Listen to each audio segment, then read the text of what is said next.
eligió el nuevo magistrado de la Corte Constitucional y fue claramente una derrota para el gobierno nacional que acompañaba con entusiasmo y explícitamente una candidatura que no triunfó. El doctor Óscar Ortiz es uno de los promotores de la séptima papeleta, un abogado constitucionalista muy reconocido, académico, profesor, columnista. Doctor Ortiz, gracias por estar con nosotros esta mañana. Muy buenos días, don Juan, para usted, gracias por la invitación, un saludo para Darcy, para William, para el profesor Quijano, para Santiago y para la importante audiencia de la FM. ¿Cómo quedó la Corte Constitucional y cómo quedó la independencia de poderes después de la jornada de ayer, doctor Ortiz? La Corte Constitucional es una de las principales instituciones creadas por la Constitución del 91, con una misión muy importante y es que el pacto consignado, concertado, logrado por la ciudadanía colombiana en 1991 no se quede escrito. Eso quiere decir supremacía de la Constitución, defensa de la democracia, protección de los derechos humanos, de la Carta de Derechos y, por supuesto, un control muy interesante ya sobre el cual se construyó, que es el control de constitucionalidad. Es decir, la Corte Constitucional le revisa las decisiones al presidente de la República cuando esas funciones tienen un alcance legislativo, siendo que no es de elección popular. La Corte también revisa si las leyes aprobadas por el Congreso respetan la Constitución, e incluso sobre las Cortes y los jueces de todo el país revisa las acciones de tutela, es decir, tiene una misión de revisión de todas las decisiones de todos los poderes. Por eso, y con este proceso en particular, queda una vez más demostrado que el sistema, la forma de elegirse, de conformarse la Corte Constitucional es sismo resistente. ¿Por qué? Porque en la conformación concurren las tres ramas del poder público. 2/3 son de la rama jurisdiccional y 1/3 le corresponde al propio Ejecutivo.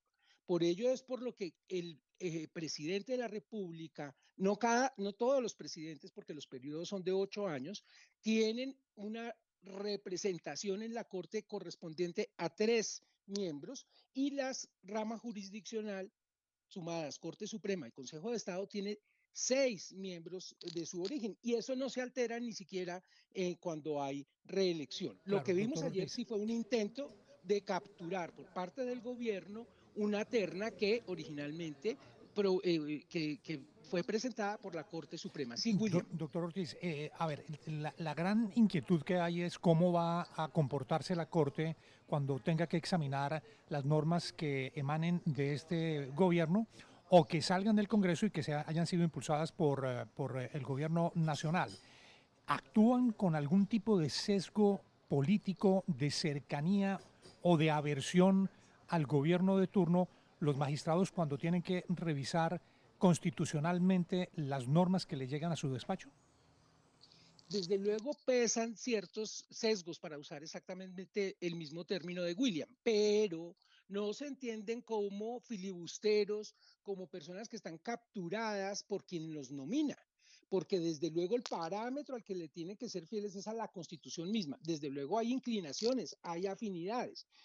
Aquí lo que estuvo muy mal es que el gobierno, menos mal fracasó en ese propósito, quiso apoderarse de una de las personas postuladas por la Corte Suprema de Justicia para desequilibrar, y efectivamente el Senado particularmente adoptó una determinación de reacción, de defensa de su fuero, y ello hizo que fuera más independiente. También se entiende que los congresistas efectivamente en el Senado en 2022 no fueron de mayoría petrista en marzo en las elecciones, y para efectos de las elecciones de 2026 pues se empiezan a sintonizar nuevamente con sus electores y con la realidad del país, que está bastante distante del gobierno.